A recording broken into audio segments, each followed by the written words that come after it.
civilisation.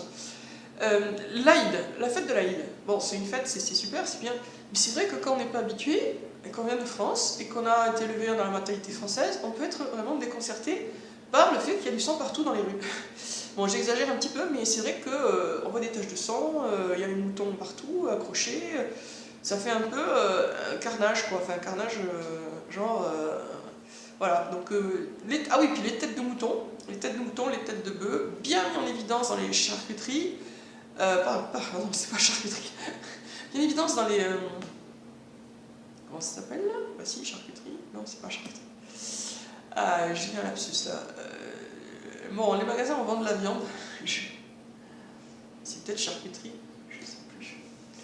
Bref, donc dans les boutiques, on voit bien en évidence des têtes de moutons coupées. C'est pas en plastique, c'est les vraies têtes des vrais moutons. Et on voit aussi bien en évidence les têtes des vaches coupées. Voilà. On se promène dans les petites rues en ville, et puis là, on voit sur une table, à l'extérieur, juste une table normale, une tête de mouton. Alors, je dirais pas qu'elle vous regarde, mais quand même, elle est là. La langue un peu tirée entre les dents. Ça, au début, ça déconcerte. Bon, après, on s'habitue, hein. On s'habitue bien. On rentre chez les gens et on voit par exemple aussi le mouton qui pend au milieu du salon, ça fait bizarre. Enfin, on voit à côté, juste à côté, quoi. Déconcertant, on va dire, déconcertant. Bon. Ils sont assez bêtes, comme la plupart des traditions d'ailleurs. Donc, tradition par les mariages, on tire des coups de feu dans le ciel. Parfois, on tue quelqu'un parce que c'est des vraies balles. Et voilà, quel est l'intérêt de tirer des coups de feu pendant un mariage? Il n'y en a pas.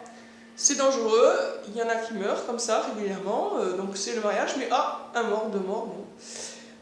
Ça n'a strictement aucun intérêt, mais bon, c'est ça, c'est la tradition, quoi, donc il faut le faire.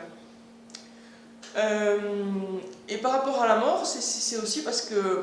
Pourquoi on meurt facilement? Parce que si vous êtes gravement blessé en Algérie, et qu'on vous amène aux urgences, eh bien aux urgences, il n'y a rien d'urgent. Il faut attendre donc que les gens meurent, quoi. Les gens meurent dans les urgences parce que personne ne vient les soigner, tout simplement. Ça se passe comme ça. Et j'en ai fait un peu l'expérience, hein. J'ai eu un grave problème qui aurait pu être fatal. Et heureusement que je... Enfin, quelqu'un d'autre qui connaissait pas quelqu'un qui... Parce que c'est ça, il faut connaître des gens. Donc heureusement, mon mari connaissait quelqu'un qui, voilà, à l'hôpital, donc il a pu accélérer un peu les choses, mais sinon, je serais peut-être pas là, quoi. Donc les hôpitaux, vraiment, c'est pas ça du tout. Et sans parler de l'hygiène, enfin les hôpitaux, ça peut être une expérience vraiment très proche des films d'horreur. Du sang partout, comme le jour de l'Aïd, mais dans l'hôpital. Et c'est pas juste le jour de l'Aïd, tous les jours. Donc du sang partout, des trucs sales partout, des mouches, enfin vraiment